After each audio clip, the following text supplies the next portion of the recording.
आप सभी का स्वागत है हमारे YouTube चैनल शिव शक्ति धारा पर।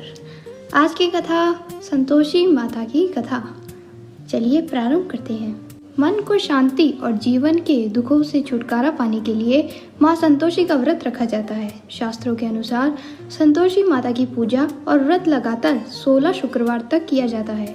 रिद्धि सिद्धि, धन धान्य, सोना चांदी, मूंगा, रत्नों से भरा परिवार होने के कारण इन्हें प्रसन्नता, सुख, शांति और मनोकामनाओं की पूर्ति के लिए देवी भी माना गया है।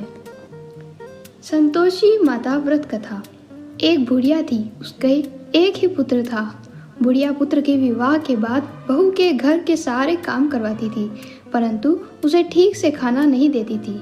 यह सब लड़का देखता पर माँ से कुछ भी नहीं कह पाता। बहू दिन भर काम में लगी रहती, उपले थापती, रोटी रसोई करती, बर्तन साफ करती, कपड़े धोती और इसी में उसका सारा समय व्यतीत हो जाता।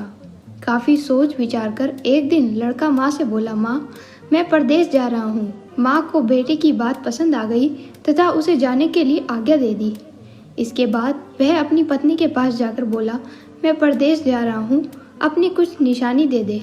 बहू बोली, मेरे पास तो निशानी देने योग्य कुछ भी नहीं है। यह कहकर वह पति के चरणों में गिरकर रोने लगी। इससे पति के जूतों पर गोबर से सने हाथों से छाप बन गई।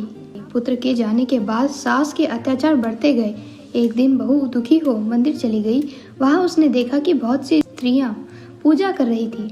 उसने स्त्रियों से व्रत के बारे में जानकारी ली तो वे बोली कि हम संतोषी माता का व्रत कर रही हैं, इससे सभी प्रकार के कष्टों का नाश होता है। स्त्रियों ने बताया, शुक्रवार को नहा धोकर एक लोटे में शुद्ध जल ले, गुड़ चने का प्रसाद लेना तथा सच्चे मन से माँ का पूजन करना चाहिए। खटाई भूल कर भी मत खाना और न ही किसी को देना।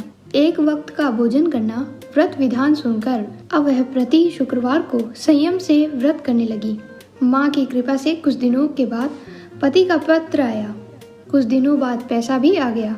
उसने प्रसन्न मन से फिर व्रत किया तथा मंदिर में जा अन्य स्त्रियों से बोली, संतोषी माता की कृपा से हमें पति का पत्र तथा रुपया आया है।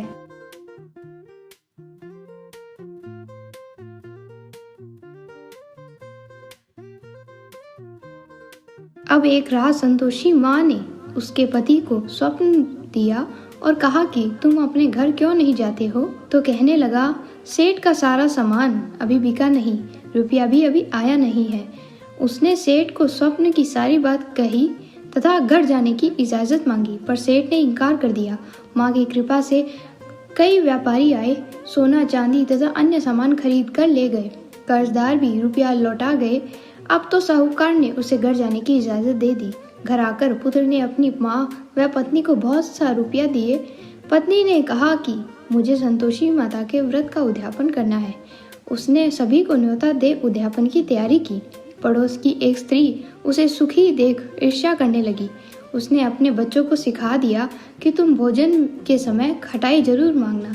उद्यापन के समय खाना खाते खाते बच्चे खटाई के लिए मचल उठे तो बहू ने बहुत सा पैसा देकर उन्हें बहलाया, परंतु दुकान से उन पैसों की इमली खटाई खरीदकर खाने लगे तो बहू पर माता ने कोप किया। राजा के दूत उसके पति को पकड़कर ले गए तो किसी ने बताया कि उद्यापन में बच्चों ने पैसों से इमली खटाई खाई है। तो बहू ने पुनः व्रत के उद्यापन का संकल्प लिया। संकल्प के बाद वह मंदिर से निकली तो राह में उसका पति आता दिखाई दिया। पति बोला, इतना धन जो कमाया है उसका टैक्स राजा ने मांगा था। अगले दिन शुक्रवार को उसने फिर विधिवत व्रत का उद्यापन किया। इससे संतोषी माँ प्रसन्न हुई। 9 माह बाद चांद सा सुंदर पुत्र हुआ। अब सास, बहू तथा बेटा माँ की कृपा से आनंद से रहने लगे। इस प्रकार जो कोई भी संतोषी माता का व्रत करता है उसकी सभी इच्छाएं पूर्ण होती है, साथ ही साथ उसके घर में सभी कष्टों का नाश होता है तथा शांति आती है। ओम नमः शिवाय।